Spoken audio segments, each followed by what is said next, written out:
To remain updated with the latest business news, click on the bell icon. Hello and welcome to this Business Today Market Special. I'm Udayan Mukherjee, and with me to talk about the kind of pullback we've seen in the market after that disastrous fall post the Ukraine war is Krishna Kumar Karwa, Managing Director of Emkay Global Financial Services. Krishna, good to see you after a long time. Are you confident enough to say now that a bottom is in place for the market, or is it too early to say that? So then I think the data and the statistics keep on changing, and as we have no clue about how the situation in Ukraine, Russia will finally settle down. To call the bottom of the market just because stock prices have stabilized would not be the right way to look at things. For us, I think what we should look at is that the high oil prices and the impact on the corporate performances, how that behaves, how that pans out in terms of the quarterly numbers and the guidance for the next few quarters. I think that will be very important to see from a short-term perspective if we have to look at the bottom of the market.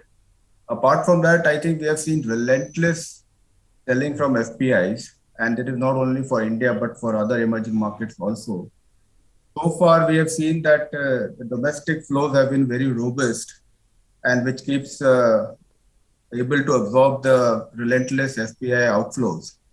But how long will this domestic investments come into the markets? That is also a key question to look at.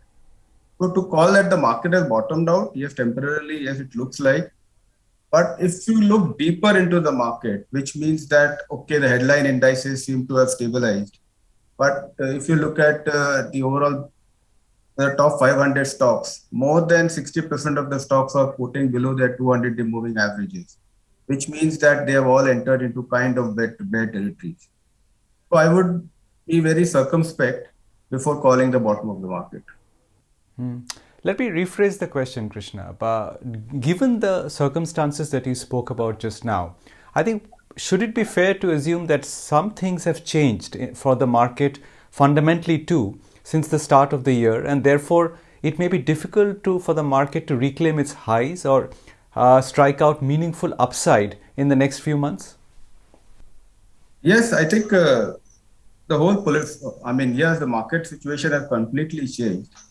Let's put it this way, that this kind of geopolitical situation the market has never seen in terms of US, UK US and Russia being almost at loggerheads with each other, and Ukraine being a part of it. My sense is that the whole geopolitical situation, how it is evolving, I don't think so we have an answer to that question. And that will possibly have an overbearing on the market for some time to come. The whole deglobalization, which was picking up some steam even before this, has also got accelerated post this crisis. How this will pan out, again, we are not too clear. So the markets are in a state of flux in terms of how to value stocks or what multiples that stock should be given, A, in a rising interest rate environment, and B, in an environment where there is too much of geopolitical state of flux. So I think that fundamental shift is happening in the market. Let's put it this way, that in the last 10 years, whenever there has been challenges, you always had the US Fed coming in, giving more liquidity, and the markets were in a positive territory, or there was a kind of a bull market which was always there. But I think that card is no longer available to us. So the markets will have to learn to live with reducing liquidity and a global environment which is uncertain. So I think to answer your question, that today the market, if I have to look at it, is grappling between whether to buy to value or to be in growth. That is a key question. And also all highly valued stocks where we were always questioning in terms of how to justify those valuations, be it in the tech companies or be it into the consumer companies, etc., globally and locally. I think there is a huge question mark on valuations versus the growth that many of these companies are showing. Now, you spoke about domestic liquidity, and it has held the market up in the face of very serious FII flows so far. But when you talk to HNIs or the kind of domestic fraternity that you reach out to, what's the sense you get? Do you think this kind of resilience will hold out, or at some point do you think even the patience and the courage of domestic investors will be tested? Yeah, I think the human memory always looks at the immediate past. And today the human memory or the investor memory is colored with what they saw post March 2020. And whoever invested in the last 12, 18 months or did not panic at that point of time, they have reaped good portfolio gains.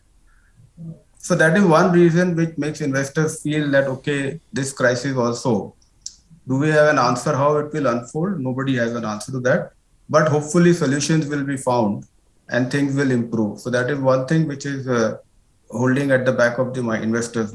Second is there are not too many options, which means that interest rates being what they are in terms of, so where do you put your money? So you stay invested in equity is kind of a theme which has become more and more prevalent among the investor community. So this is, I'm talking of the average retail investor who devote time beyond normal as far as their equity portfolios are concerned. The super HNIs, the large family offices who have their own understanding and views on everything, I think they are very clear in terms of that in the next 12 to 18 months, possibly the returns on their portfolios are going to be muted. A lot of gains have already been made in the last 12, 18 months. And with inflation being what it is and nobody has a clue on how high it can go. So portfolio returns will be muted. They take cash calls and they are taking cash calls in terms of exiting equity portfolios and going into cash. So there is a different segments of market. The one which takes active portfolio management, yes, they are taking these kind of calls. But the average retail investor, I think he is staying put, which can be seen by the kind of regular inflows we are seeing in the domestic mutual funds. While none of us can call the bottom or figure out how this market situation will pan out over the next 6 months, Krishna, the one thing that people do at such times, especially with the way crude has moved, is that they rejig their portfolio. They say, okay, we'll be in these sectors now and we'll avoid these sectors now while remaining invested in the market. Do you think that's a prudent way of looking at it? That you don't take a massive cash call and exit, but you at least realign your portfolio to the new realities? Absolutely. I think that is what active portfolio management is all about. And you should certainly be looking to do that. And that's what investors are doing.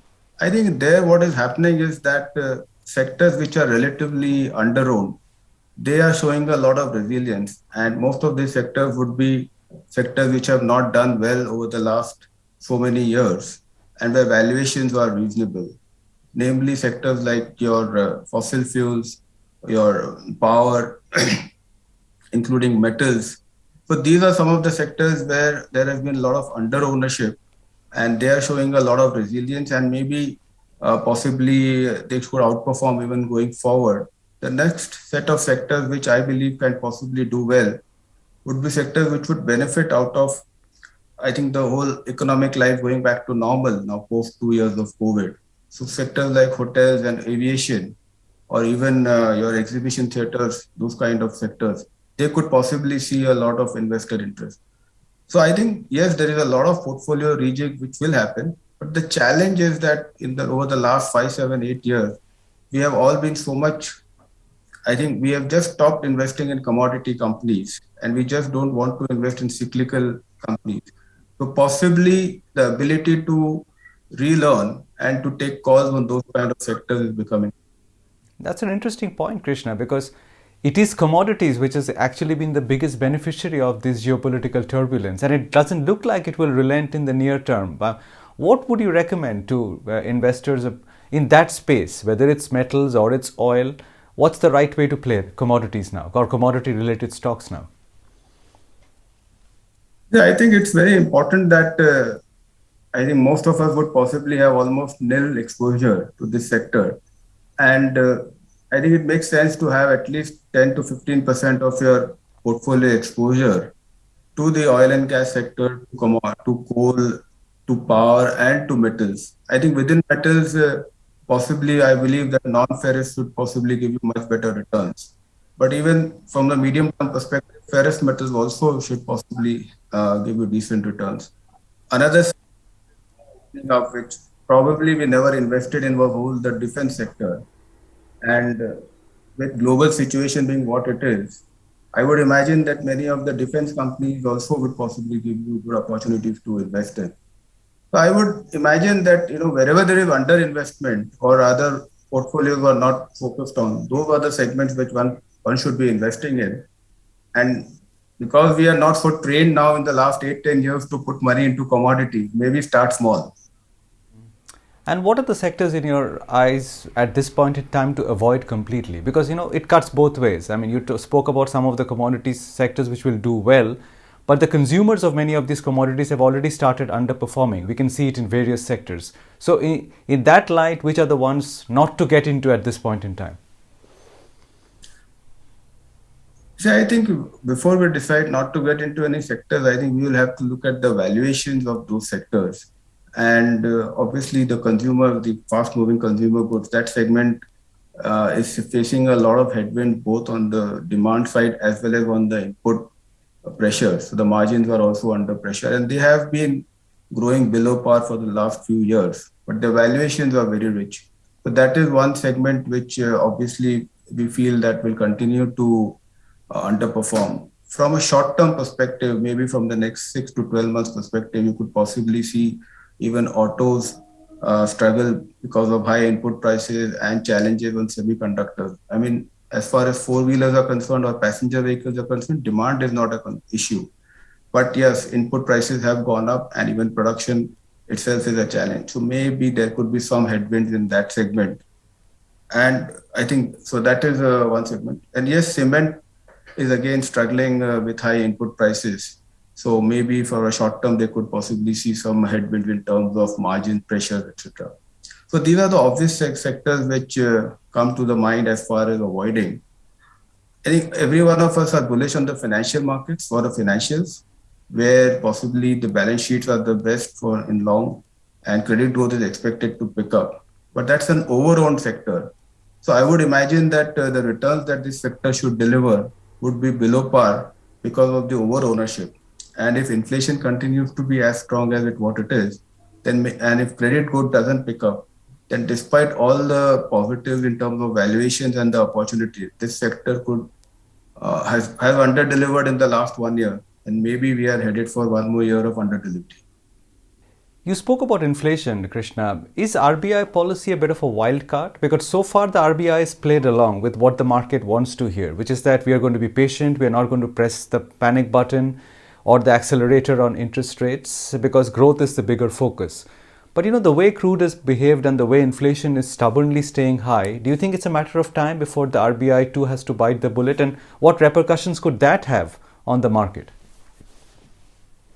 Yeah, I believe that so long as the credit growth that doesn't show signs of overheating, and if you believe that the high inflation is a function of supply side constraints versus demand being beyond production capabilities, then I think RBI will continue to play the low interest rate environment. But having said that, I think the bond markets, etc., will start factoring in the high inflation and interest rates have hardened in the last 2-3 months. So we've seen the G6 already moving up. So markets will be ahead of the curve. And if they believe that there are challenges or there are headwinds, I think the bond markets will reflect that. But I think having said that, RBI is very clear that you have to support growth. And whatever the governors have said is about that interest rates will be maintained at lower end. Now, the one sector, Krishna, which was showing signs of life after many years was real estate. I mean, there was a clear, discernible pickup in the last 6 or 9 months. But now, with the kind of how vitiated the atmosphere has become, the way interest rates might go up, all of this, do you think it creates an uncertainty which might stall this recovery in real estate? Because that's not a sector just by itself, but it has such a big multiplier feedback loop with so many other feeder sectors in the market. So we are very positive on the segment, and my guess is that we have seen a decent uptick in the real estate or residential real estate in the last 1 year, and it's not going away because I mean, one is the demand itself continues to be robust, and the segment which will possibly get impacted would be the lower end of the segment because if interest rates harden, or input prices go up and cost of construction goes up, it will impact the lower end of the market. But the mid and the upper end of the market, that continues to be robust. And whatever little understanding we have of the segment and the tailwinds continue to be very strong.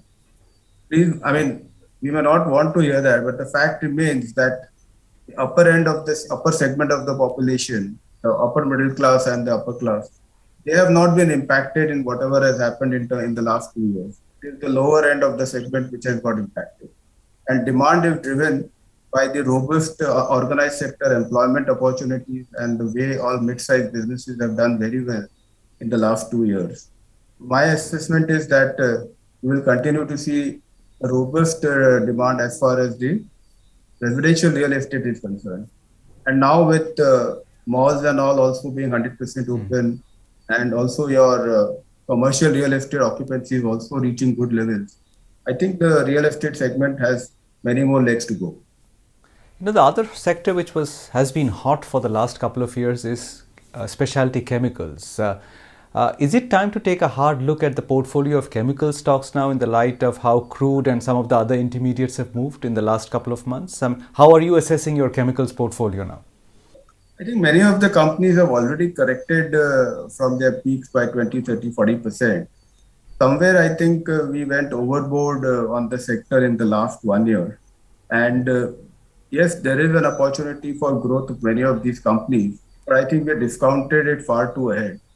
So investors need to be very, very careful about assessing whether what they exactly call specialty chemicals, which specialty chemicals, or some of them have tendencies to be commodity kind of chemicals. A, that is there, and B, valuations. I think we started giving to some of these companies valuations which were at par with the consumer companies, and which is not the correct way to value some of these companies. So having said that, my sense is that the opportunity for these companies to grow multifold in the coming years is definitely there. But I think we have gone ahead, we have moved ahead of the curve in terms of valuing many of these companies. And currently, many of these companies are going through a phase of consolidation and some price correction. The other kin sector, export facing sector, is IT, where some degree of valuation expansion also happened. I mean, those 20 PE stocks became 30 PE stocks.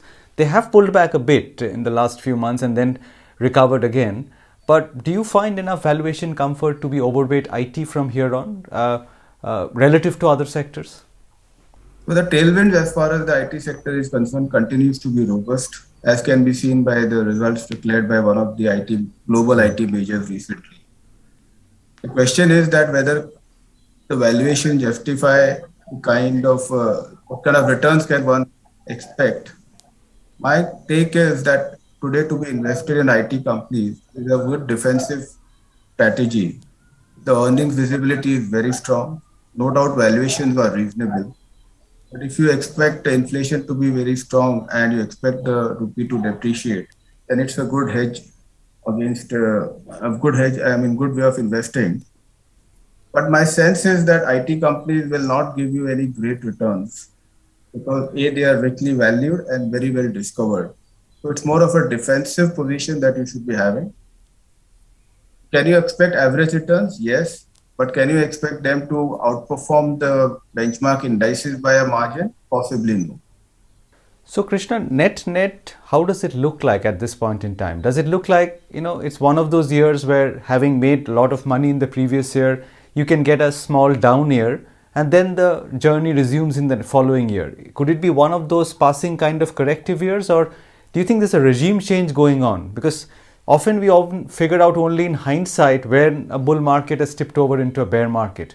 Do you have any apprehensions that something like that, something bigger, is happening in the market, a regime change even? I think we are going through a very paradigm change. And this is, as I said in the beginning, that there is a massive change as far as the geopolitical environment is. And for the last 20, 25 years, we have been used to investing in an environment which was where the movement of capital, people, and goods across the globe was free. Today, what we are going through is a lot of deglobalization, protectionism, and this kind of an environment where possibly we are at the beginning of a Cold War III, I think the investment paradigms will have to change. Also, in the last 10, 12 years, what we have seen is that in an interest rate environment where it was continuously falling and liquidity was always available, we have been lulled into believing that every fall there's an opportunity to buy. My sense is that the way you value companies, value portfolios, there has to be some change in that process. And but for India, if you look at it, I think we are possibly getting into our best phase. So whatever is happening globally, I mean, we have the market, we have the manufacturing capability, and we have a political environment which is encouraging domestic manufacturing and export. So from an Indian perspective, it should be phenomenal in the coming years. To answer your question, can this 1 year be a kind of a pause? Possibly yes, because there are too many crosswinds in terms of global environment which we have to cross. So from a short term, 1.5 year perspective, maybe we may not see any great returns on our portfolios. But from a medium term perspective, I think it's best time to stay invested or to invest into various sectoral leaders or the top 2, 3 companies. Krishna, pleasure hearing your thoughts today. Thank you very much for your time. Thank you, Uday. Thank you very much. Thank you. If you like the video, do like, comment, share and subscribe.